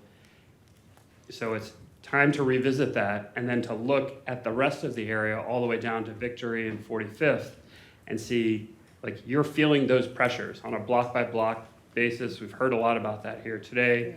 There's new development, they're becoming more popular. As somebody had said it too, those neighborhood business districts are becoming more popular, in the sense that there's more shops and more restaurants and more cafes and more things to do locally within these areas, and that's bringing parking pressure. So this allowed you to look at it much more comprehensively and revisit it. And I'm glad somebody brought this up. This graphic shows how much busier many of those places have gotten in the last 10 years. You're seeing 10 to 15 to 20% in the larger area that sees more cars. But I would say if you looked at it in the concentrated places, right around those business districts, where the hotels have come in, where things have grown more, it's even higher. So basically, I think our charge was to come in and look at where has that risen to the place that it is time to do something about it. Okay. Right? And I think that's what we're showing here is, based on our observations, these are the places where we think you should do something about it. And I'll say it again. And when we presented that to the public, they said, yeah, but go further. Our evidence says you should, I'm going to make this up. Our evidence, in fact, let's see if I can find it. Here, if you see those dashed lines, I think were where we had originally recommended we should put in time limits and meters. And I think we were asked, the study was asked by the public to expand those areas and to actually make them larger, that there's more area that wanted protection, because the challenge today is you want somebody to come out and enforce something, but there's nothing to enforce because there is no regulation. It allows you to park there, all day within, sort of public safety limits. This would allow all those things to happen. So sorry for the long-winded answer, but I think that was really what the request was to bring that thinking and refresh it over a larger geography. So, Sean, just a quick question. I actually, 16 years of my life, well, my kids, all three of them attended Notre Dame Academy, and then the girls went to St. Vincent. So we're gonna stop talking about St. Vincent's, right? I say that because most of the kids, and one of my daughters, they drove, they're out of there by 3:30. So they're not really worrying about the children who park over there, because by the time people get home, right, they're gone. And so it's just not, you know, we can push the blame on that. But the problem that I have right now is that I have Hurd Elementary, you know, that's right off of De Lesseps, that is having the same problem. And then I have Jenkins in Forest Hill that's having the same problem with parking and blocking in the school over there. So we want to always incorporate other parts of the city. Thank you for what you do. I know it's an awesome task, but when you talk about personnel, y'all are enterprise, right? So we're not really having to worry about pulling money from our budget to employ other people. Would that be a fair? That is, to So the degree. I'm asking we- that the things that you need come directly from your budget. Yes, Is that, that- it- is that correct assumption? Well, it has to get there. So yes, in theory, we want the enterprise to support itself, Yes. but sometimes you've got to make an investment to get an investment. And Yes. so that's what we're working through now in terms of the capital investments for the actual parking meters. I'm not talking about the meters. The operating investment for the additional staff. Those, I'll have to come back to council with what the plan is to fund it, but in the long term, yes, the enterprise would continue to support that function. We'd need the enterprise to grow in order to do so. Okay, thank you. My other question is, the mayor alluded to it, I know different administrations, they take on different jobs, right? And so the discussion here, I would want to see, it says the approval of the development of associated ordinances. I would want to see what those were, right, before we vote on that. And the other thing is, when we go back to your strategy and your recommendations, I want to be clear on what your strategy is, because back here in your, the generic strategic approach, most of the sentences that are recommendations, they start off with, consider. And so I don't want to sign off of something that y'all considering. And so in your recommendations, I would want to know what you're actually going to do to remedy these solutions, because in all of the recommendations, in all of the points, there is consider extending the typical enforcement, considering extending that. Are y'all going to consider it, or are y'all going to do it? The We talking about consideration it? is for you. Okay, I understand that, but I'm just asking, I mean, you the guru. I can- And so I want to know what's going to work before we consider all of this. But I want to consider the other piece that you said, that when you had to come back because you left a piece off. And that's what we do. We leave pieces off.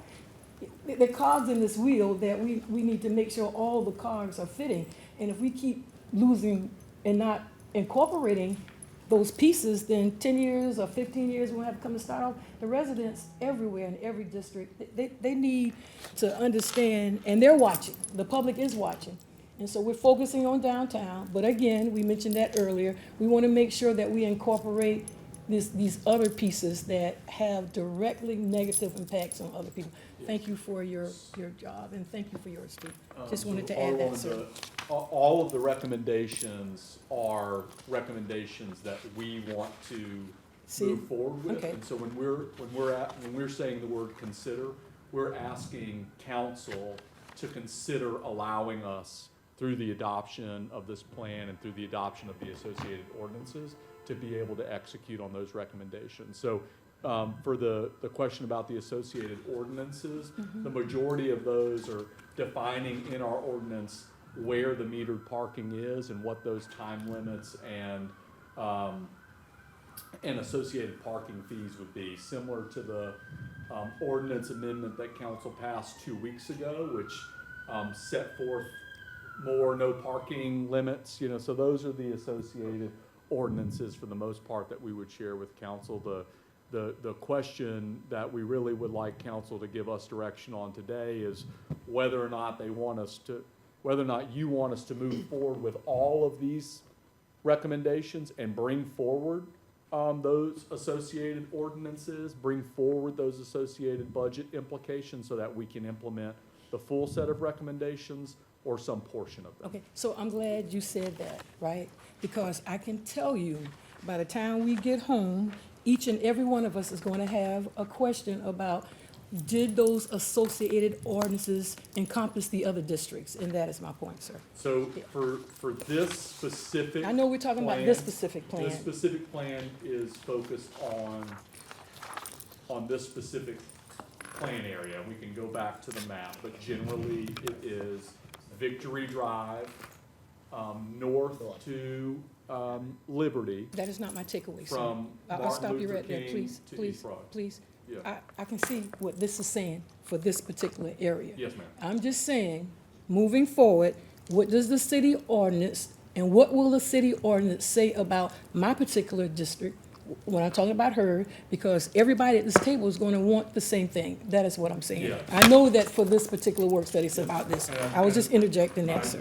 I understand and agree, and that goes back to those places of interest Yes, that sir. Sean was talking about, where we're keeping an eye on the changing nature of parking demand, mobility demand, transportation demand, in all of those areas. And I think that at that point actually is gonna tie into our next conversation very well, where we're looking specifically at the east side, we're looking at the west side, and we're looking at the south side in terms of comprehensive transportation and mobility planning. Thank you so much. All I right, appreciate that. last 2 points, Alderman Lemire, Alderman Palumbo, we're gonna go yes or no, and then we need to move on, because we have a meeting in less than an hour.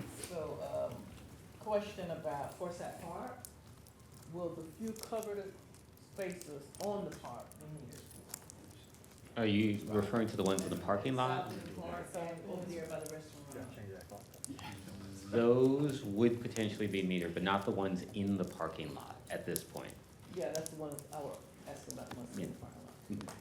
Okay, well, and, you said that, I think maybe Jay was you that said that we're making this investment into the downtowner and into the dock, so we could primarily, assist the workforce and move folks around, and help out that population. Well, it's the workforce and then expanding the dot into our west side neighborhoods to support the residents there as well. Okay, that's Which are- what I wanted to make mention to, because we went with Cloverdale and Carver Village, which encompasses the arena.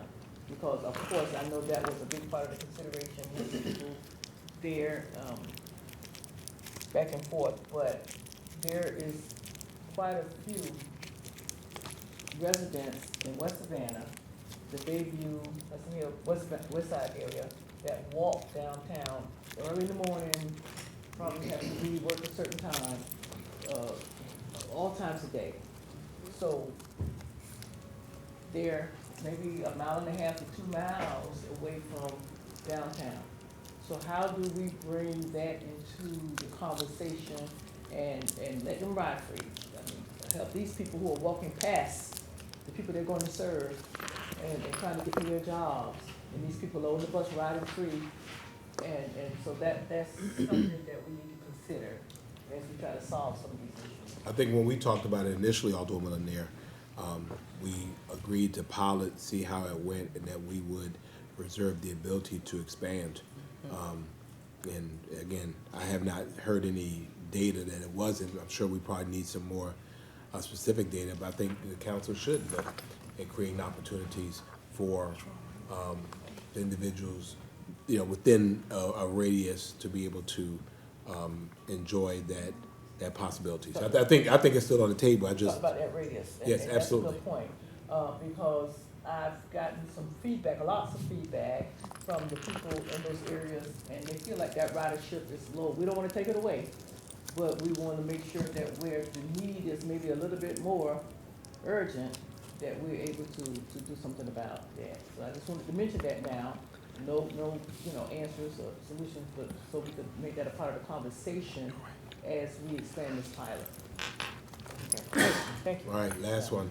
Thank you, Mr. Mayor. Mr. City Manager, as we've seen, you pull on the thread of the parking sweater, and the whole city, you know, it encompasses and pulls it in there. It's deeply technical, it's complicated, people complain, it's deeply personal. You gotta manage the macro and the micro. So I wanted to really publicly commend Mr. Sean Brandon. Yeah. He is, he is truly one of our city's finest public servants. I trust his judgment in bringing this forward and what he's done, because I know how diligent he is, the pride that he takes in his work. I don't think in 6 years I've forwarded a constituent complaint to him that he hasn't been on top of already and beaten me to the punch. It's uncanny.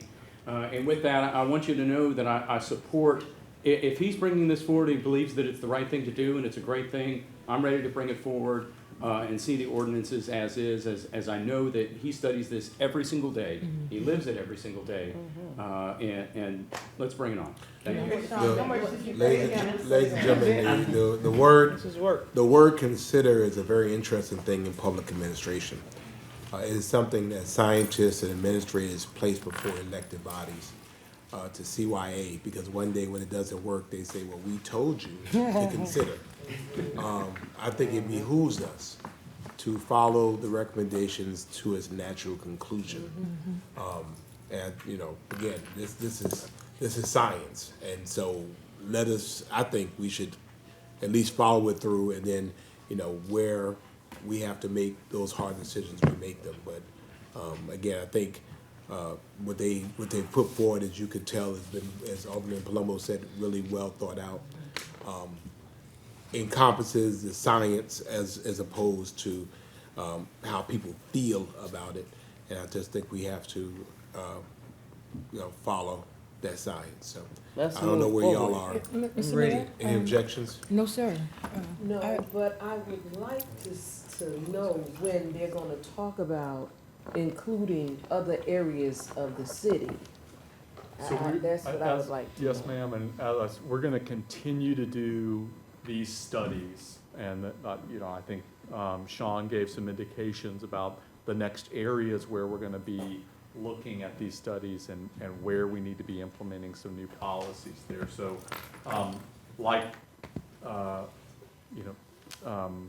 so we're gonna continue to be doing these. So and if there are areas where you want us to, you know, put on our list to keep looking at, we will.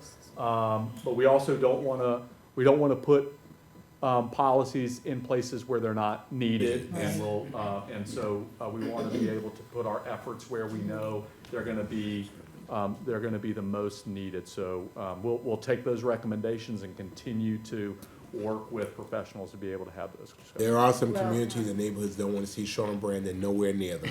No, I'm talking about Bull Street. Bull Street is expanding, and, This is Bull Street. So- right, but I'm saying past, like, Mayor Pro Tem said, past Victory Sure, Drive. and that's where. Because it's gonna get Yes. real Yes, ma'am. busy over there. And I know we've got it included for a few blocks here, just past Victory, but Bingville is. Yeah, um, it's spread up in here. Yeah, Got it. so that is included in the study area, but Bingville is, as Sean said, where we are looking very closely Yeah, at. that's right there. Mr. Mayor? Alderman Bell? Could you give a timeline? Yeah, I was gonna ask them. So if council gives a direction to us, we will move forward with putting a resolution that the council supports this plan, and then work to bring forward what the cost implications are going to be and the timeline for installing the meters. And as Sean said earlier, there's a several month lead time in procuring those meters and then having them installed. So it's not gonna be an overnight fix, but the sooner that we can get the plan in front of council to formally adopt, as well as those associated ordinance changes specific to this plan, then we can move forward with the execution of purchasing those meters, having them installed, and increasing our capacity for enforcement. Okay. Mr. Mayor, I just wanted to say this is good government, and anything that we can do to change the quality of life for our citizens, we need to move forward on it. To that end, where is Parking Matters in terms of Savannah GPS? Well, can we go back to our Savannah GPS slide on the very front? So this supports very specifically goal 1, Objective 1, Strategy 1, 5.1.1. It also supports 5.1.6. Come on, stick your chest out I on think that. you have you think we're unanimously clear in where we should move forward, so. And Thank there's you. money in that process for notices and alerting. Yes, ma'am. Public engagement and public awareness is a key part of rolling out any new policy. Yes. Thank you, gentlemen, appreciate you. Thank you for that very productive workshop, and echo all of the praise for Sean Brandon. He is GPS. So as we transition, now we're going to be thinking a bit broader and a bit more comprehensive when it turns into transportation and mobility planning, and learning more about our Savannah Moves Good job. plan, Savannah Moves plan. So today's presentation will provide you with an update on overall citywide progress and the schedule leading up to council's consideration of moves later this year. So let me turn it over to our Chief of Planning and Economic Development, Veda Massimo, and city staff and our consultancy team to talk through Savannah Moves. And we will begin with where Savannah Moves fits in with Savannah GPS. Just one moment, sir, we're just trying to get the presentation.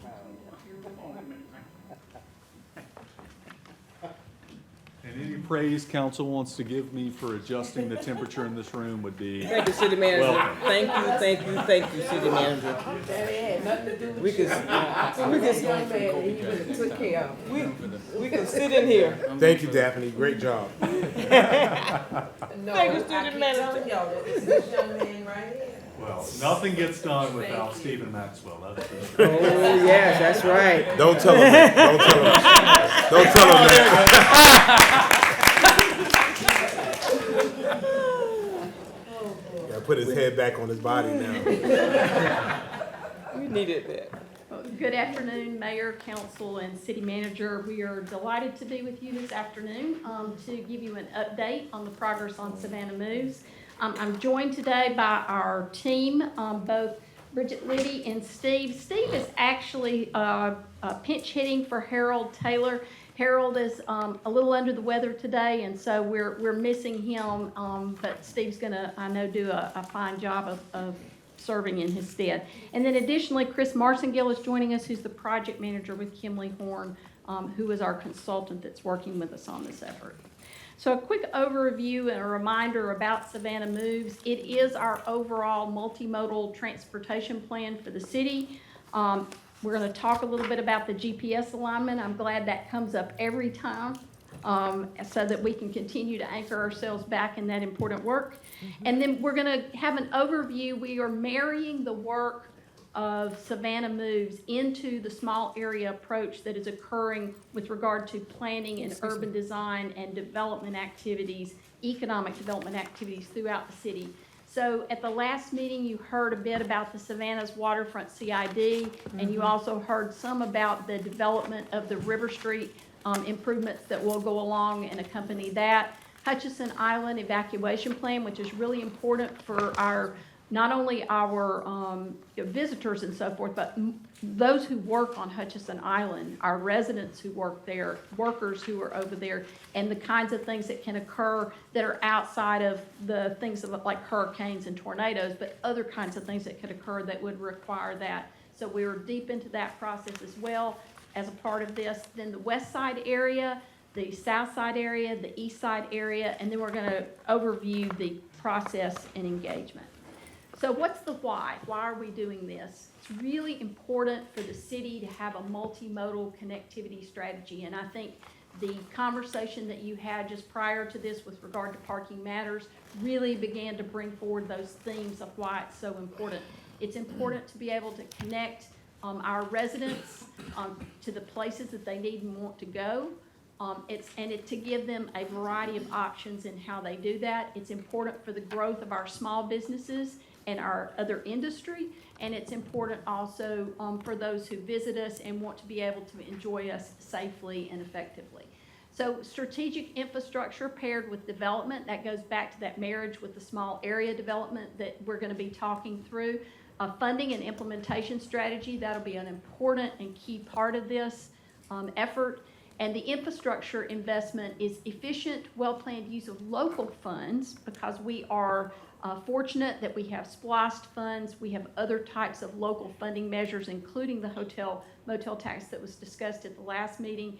And what is the business case then for partner investment? A plan like this gives us the opportunity to be able to go to federal partners, state partners, other public partners, private partners, and be able to show that we've got a business case for investing with us in the kind of infrastructure we need for the city of Savannah and our residents and so forth to continue to thrive. So we'll talk about private investment grant opportunities, state funding, and then of course, in addition to everything being anchored in GPS, we also anchor everything in the heart and soul of equity. So we'll talk about how we're weaving that into all of the work that we do as well. With that, I'm going to turn it over to Steve Henry, pinch hitting for Harold, to talk a little bit about GPS, but then also the Vision Zero component of this. Hey, good afternoon. I'm Steve Henry. I'm the Senior Director for Savannah Department of Transportation. He wants something.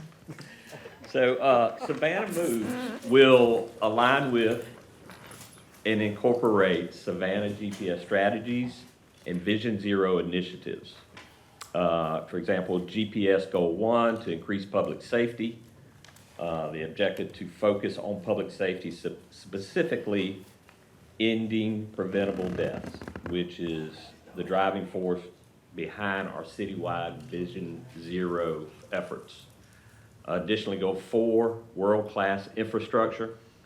The objective to focus on enhancing the city's transportation system through data-driven strategies aligning with our action plan currently under review to modernize infrastructure and strengthen multiple modes of transit. Next slide.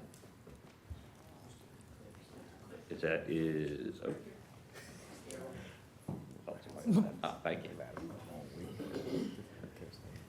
So Savannah's Vision Zero program aims to eliminate traffic deaths and serious injuries through safer infrastructure, smarter operations, targeted enforcement, and public education guided regularly updated data-driven action plans aligned with best practices. And next, Chris Marcingill to explain how he's going to do all that. Thank you, Mr. Henry. I think Mr. Henry would probably agree with me that the only thing better than one transportation nerd on the agenda is two. I appreciate the opportunity to speak with you today. I am Chris Marcingill again. I'm with Kinley Horn and Associates. I am a small part of a much broader and diverse team of folks that are actively working on this plan for you right now, and I'm happy to be here today to give you a briefing. Brief being the root word of briefing. Okay. First of all, I want to run through this acronym that we keep calling out or speaking to, Savannah Moves. This is, in fact, a multimodal strategy and plan for the city of Savannah. And it considers all transportation modes. And we have to keep in mind, as we're talking about transportation trips, most of those trips start as a pedestrian. All of them, I would argue, start as a pedestrian. So first and foremost, it is a multimodal plan with the goal of developing a network that recognizes a multimodal need. As Chief DeMassimo mentioned, we have to develop a plan that optimizes opportunity, right? So we have to capitalize on the local investment. We also have to capitalize on the potential for private investment as developments are coming online and are making investments in the system to improve, take off-site improvements away from their developments. We have to have a plan in place such that we know how to efficiently spend that investment and keep a focus on the efficient use of those resources to enhance our mobility and accessibility, and again, in a very efficient manner. We have to recognize the city's visions and values and be certain that the multimodal plan that we develop recognizes those and does nothing to hurt the network of our city or the fabric of our city, which is a special place, and I think we could all agree to that. Our plan has to address equity and efficiency. We have introduced several opportunities to meet with the city's DEIA officer throughout the process to make sure that we are meeting these tenants to the greatest potential. And the plan has to be efficient also from an operations perspective. At the end of the day, we have to keep in mind that we are moving people, right? Whether they're walking or on bicycles or using transit or are in cars, we are moving people, and we want to do that in an efficient manner. And last but not least, our plan must recognize the need to be sustainable and enhance the safety for all users in the system. So I want to talk a little bit now about what we've done to date, and then we'll get into where we're going. The first order of business that we tackled was Savannah's waterfront CID. As you all know, I'm sure, the Savannah Waterfront CID developed a vision plan with some 48 different projects. As part of that vision plan, we extracted from that plan the transportation-related components, and we developed an optimization of those transportation plans and paired those projects with an implementation strategy such that those projects and that investment that goes along with those projects contributes to the overall transportation network in the city. So there's a lot of work that's going on in that district, and we want to make sure that that work contributes to the overall quality of life and transportation network in the city. So the deliverables that we had for that component of the project is kind of ghosted out in the screen there. It's the City of Savannah's multimodal transportation strategy for the Savannah Waterfront Community Improvement District. And we developed design strategies and recommended those as part of that deliverable. And then again, we paired those with a funding and implementation strategy. Next on the agenda is Hutchinson Island. Chief DeMassimo mentioned this briefly at the beginning of the presentation. We are studying now potential development for two sectors of Hutchinson Island. You can see we've broken that into an industrial sector and a residential convention sector. And we're developing a plan for emergency evacuation of the island. There's obviously one way in and one way out, as we all know. If something catastrophic were to happen, we need a plan in place for getting people getting people off of the island and considering whether they are in cars or they are there for convention. They don't have a car and they need to be evacuated from the island in another method. So that's one of the components that we're currently studying. And then there's a lot of text on this slide. And I included that just so that you all understand and see all of the different components that are going into these individual small area studies. We talked about the waterfront. We talked about Hutchinson Island. But at the same time, we're studying the west side area. We're studying the south side area. And we're studying the east side area. And all of these projects, components, and studies and things that are going on in these areas, we are collecting data from. We're not starting from scratch. From the conversation earlier, we demonstrated how important parking is, and that's just one study. So, you know, that one study informs an overall plan for transportation implementation, as do all of these. So we're in the process now of collecting data from all of these different studies, determining what has maybe sunset, and then what things need to be pulled forward. And then at the end of the study, we'll develop a list of projects based off of the input of all of these other studies. This is another list of projects that we're considering in studies in the south side area.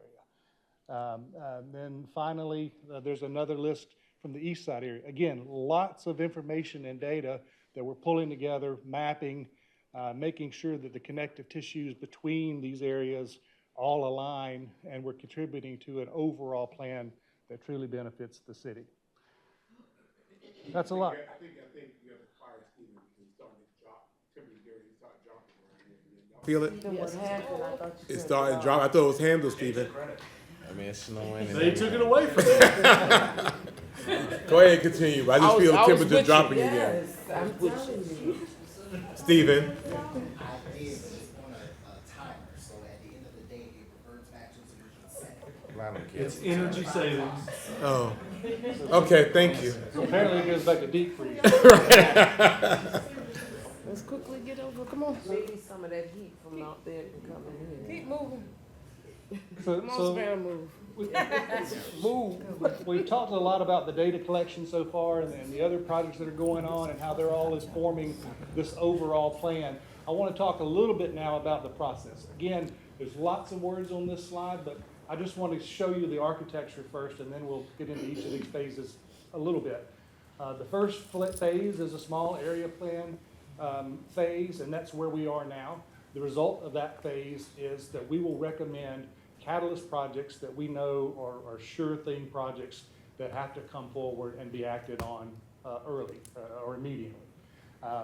That will conclude in the May timeframe, phase one. Phase two is the plan development, where we further develop projects, and again, these connective tissues between projects throughout the area. And then this is where the proving grounds, if you will. And then phase three is the implementation, where we document all the findings and then ultimately present those findings to council for action. So no action today, but there will be action, of course, when we get to phase three. Now, the bar across the bottom is intended to demonstrate the opportunities for community engagement.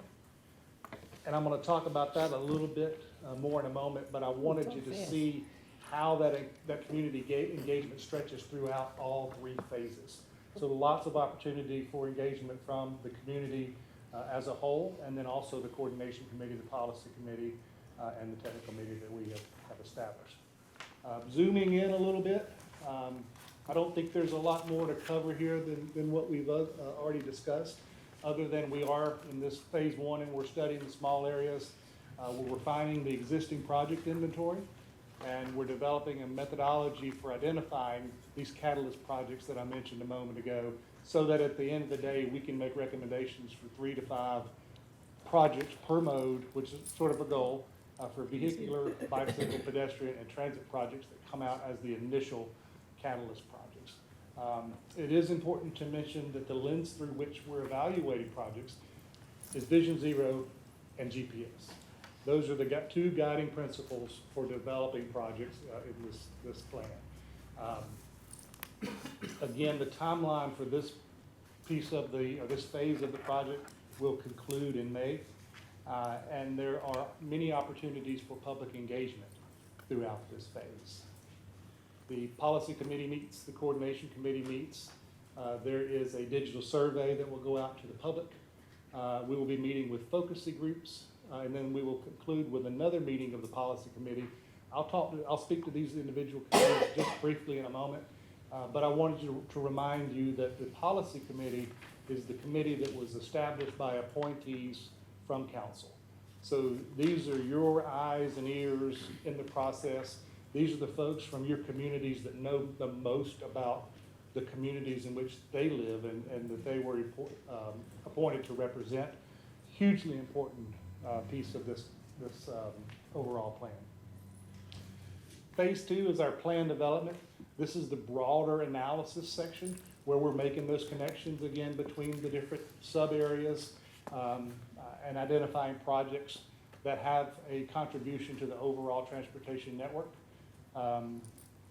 We will be resolving any conflicts in this phase, and we'll also be identifying new projects that weren't established in the initial phase of the project. And we'll also be prioritizing projects by mode.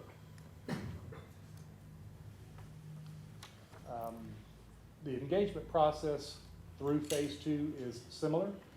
As you can see, there's 2 meetings of the policy committee and 2 meetings of the coordination meeting, and also a meeting of a series of meetings with the general public. So pretty extensive engagement during phase two as well. Finally, phase three is where it all comes together in the form of a plan and a goal statement and the documentation for the overall implementation plan.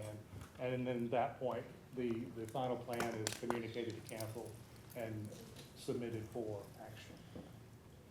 All right?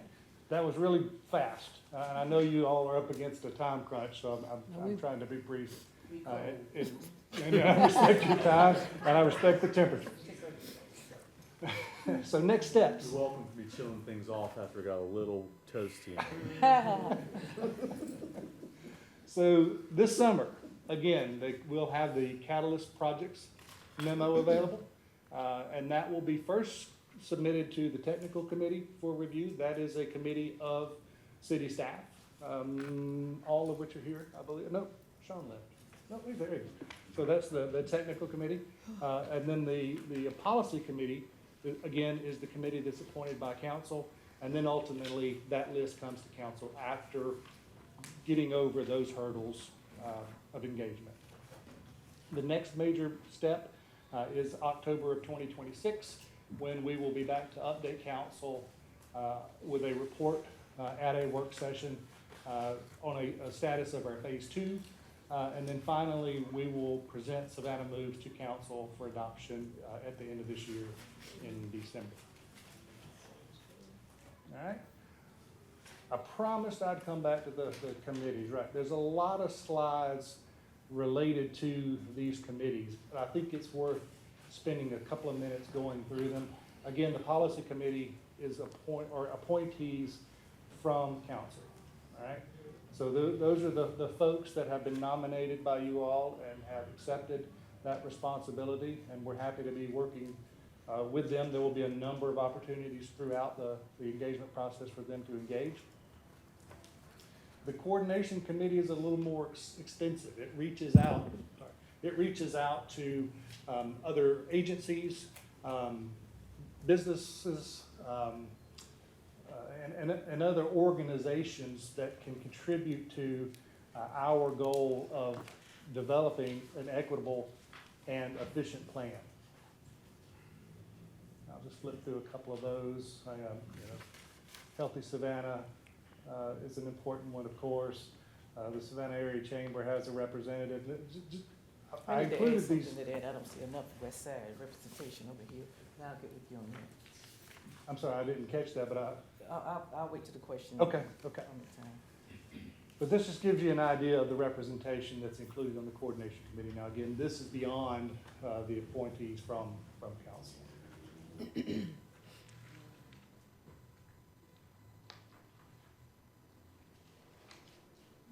Mr. Mayor. Yes. Thank you, Mr. Mayor. Thank you so much for. Let me make sure you finished, and Jay, I don't know if you want to tee up anything. No, thank you.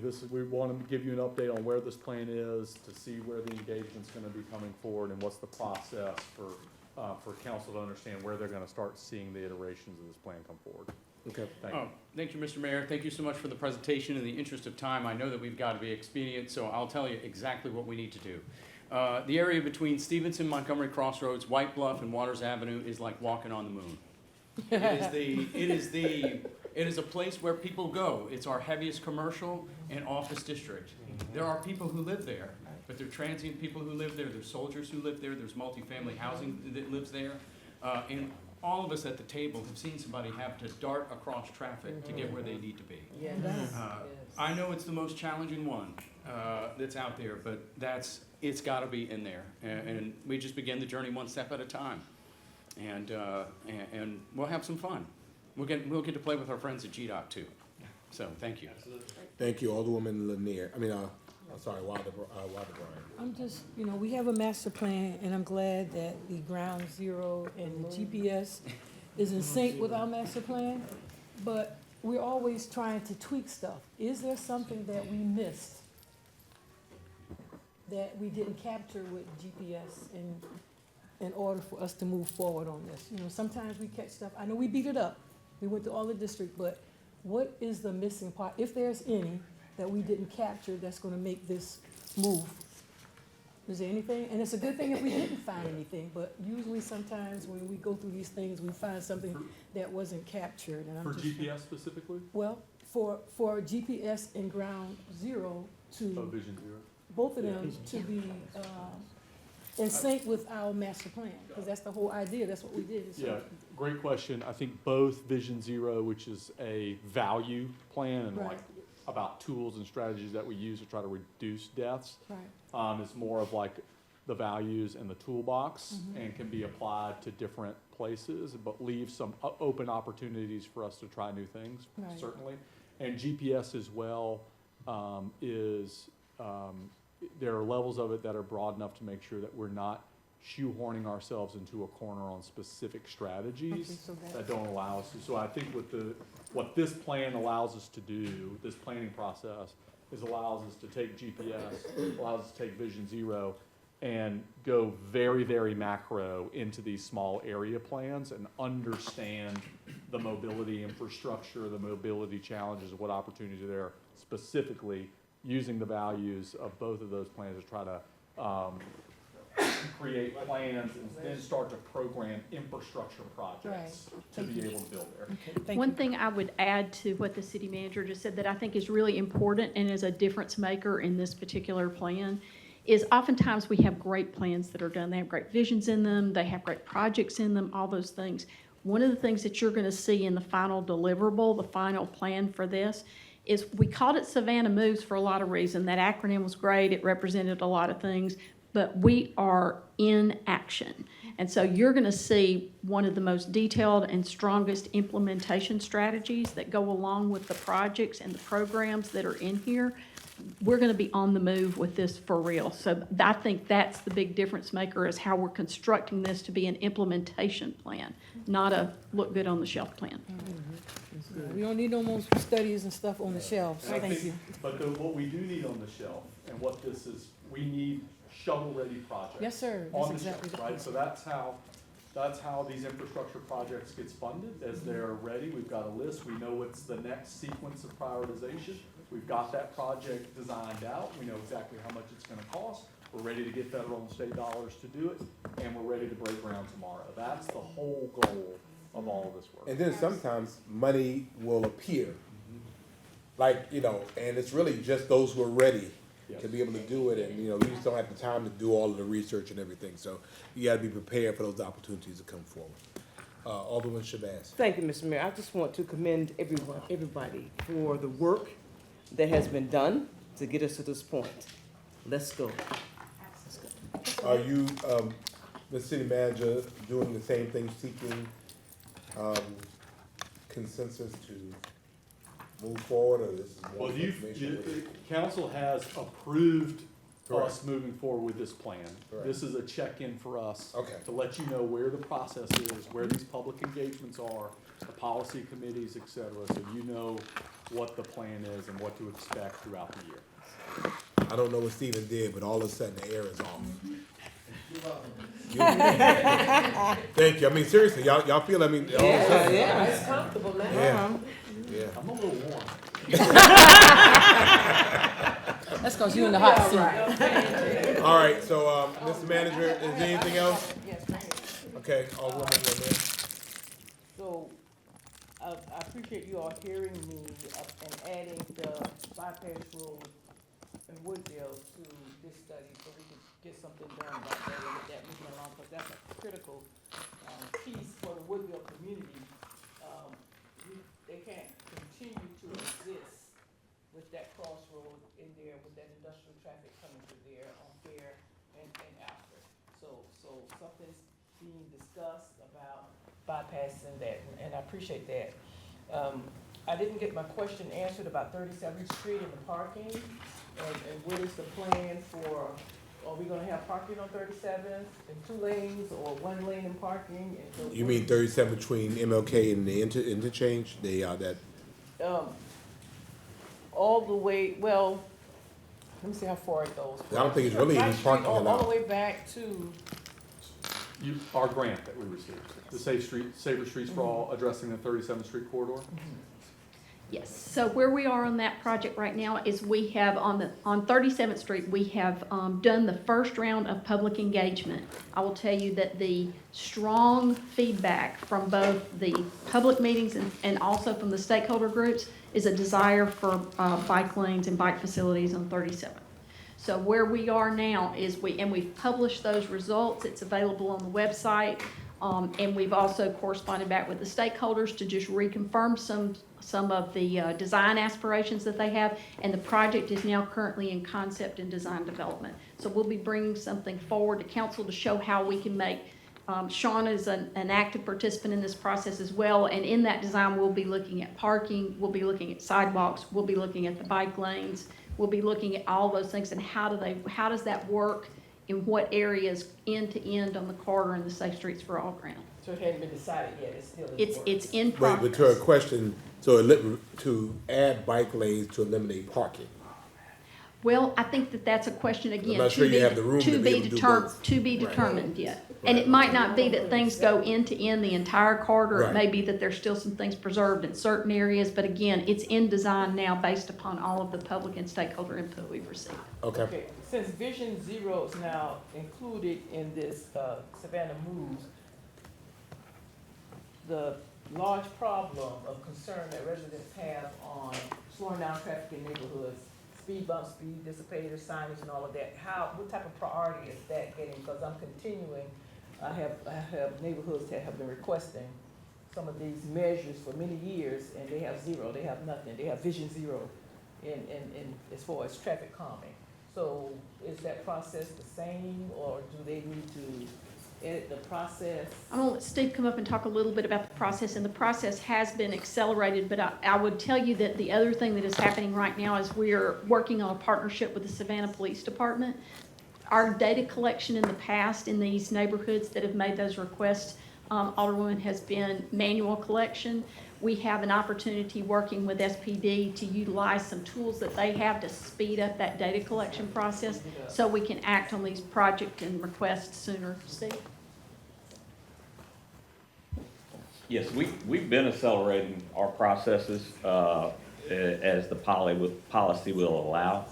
Last year, we did 56 safety measures, traffic calming devices throughout the city, which is most we ever done in 1 year. And we expect to continue to accelerate the requests. Get a lot of requests. The requests are investigated, studies are done to support or find what the speeds are, and that data is presented to the committee, and the committee decides whether it moves forward with safety measures or not. But if you have specific locations, I'm happy to talk to you directly about those locations, work with those residents directly. Harold, who's hopefully feeling better, does a fantastic job with managing Vision Zero. I applaud him. And our traffic calming process. The challenging job, and he does a terrific job of managing those processes and those requests. But specific requests you feel like maybe not being addressed, we're happy I'll to give address it to you on directly. those because I really do think we need to pay more attention to the neighborhoods that have no zero traffic calming measures in Jefferson. But I should point out, it's resident driven, so make sure those residents are reaching out to our department. We're happy to direct them through the process. Thank you. Priorities, one of the priorities here is it drives economic growth, to move this plan along, to drive economic growth. And, you know, on the west side, that is a critical consideration. And I see we have CETA and we have all of these coordination, organizations. And I don't see anyone over there that can adequately speak to the situation and some of the work, the problems on the west side. And I want to add the Ivory Bay Community Development Corporation to these coordination committees. So we can have some people there that have been working with the issues in these communities for quite some time and could bring that voice to this, because I'm looking at this and it concerns me that I don't really see that type of organization right here. Alderwoman, we're glad to add them. We'll reach out and add them to the committee and make sure we catch them up on anything that's been done to date, and then they can be involved, of course, actively moving forward. There's some other voices I'd like to add as well. Okay. I'll get those to you. Okay, thank you. Mayor and council, as we transition back to our special call meeting, Oh, we I'm sorry. do. I do have one more, I'm sorry. You had Highway 80, State Road 26/80. I need to get it out, I missed that. And is that West Bay Street? I know we're talking beautification. No, ma'am. State Route 26 US 80 study ends at I-516. So it's ended at 516 and went to the county line in Chatham County. That's just one of the many studies that. Okay, help me on that now, where is that? So US 80 from Burnside, where Burnside goes under I-516, Okay, we're talking on the south, west. just west of West Bay Street. Your beautification plan wouldn't be a part of moves, but we're, well, That's a different, it's a different, okay, part of a different program. thank you. Alderman Leggett. Quickly, Faye, within the moves conversation, we thinking about what's gonna happen with the ferries and the ferry expansion as the bridge is going through its transformation in the next couple of months? We are, sir, and so Chatham Area Transit is one of our stakeholder partners on this project, and the master transit plan that they already have, that they put in place just a few years ago, is also one of those points of coordination on this. We're working actively with GDOT in terms of the, and all the partners, including CAT, about how that area, how the construction timeframe is gonna be managed. It's a 4-year-long or so project. Definitely will have an impact. And that's also where that evacuation plan that we mentioned also becomes really important in terms of how we get people off the island if they're isolated and something really happens, like the bridge is closed. And also make mention that we have 2 new ferries coming online in the next couple of months that'll help with the evacuation if need be. Thank you, sir. All right, ladies and gentlemen. Can we eat now? No, we got 9 minutes. Mr. Mayor, Yes. just one other question. Mr. Henry, Mr. City Manager, I see we at the end of the lectures. Can you give me a time frame for our people who are, when is the completion date for that? And great job. I've got that in my You got inbox, that? and I'll tell you All right, when we please, get sir. there. Thank you so much. Before we wrap, there might be some leftover lunch, which we did serve for council on the 3rd floor. It's upstairs. We do need to, as we transition to special call meeting, we do need to restart our broadcasting system, which is about 10 minutes. So I will let you know, Mayor, when we are ready All to right, begin our well, council. we're meeting. at 10 minutes now, so sir. So- we stand in recess until after 6 p.m. 6:01. or ish. I shared my drive with you. All this starts after 6. Classic Carol. There's photos here of the same house. Oh, thank you. It's just, I shared my drive with you. You have a talk with those some great pictures. I'm like, I mean, you look tall and everything. They brought it all the way down. So you sitting there. I mean, I said,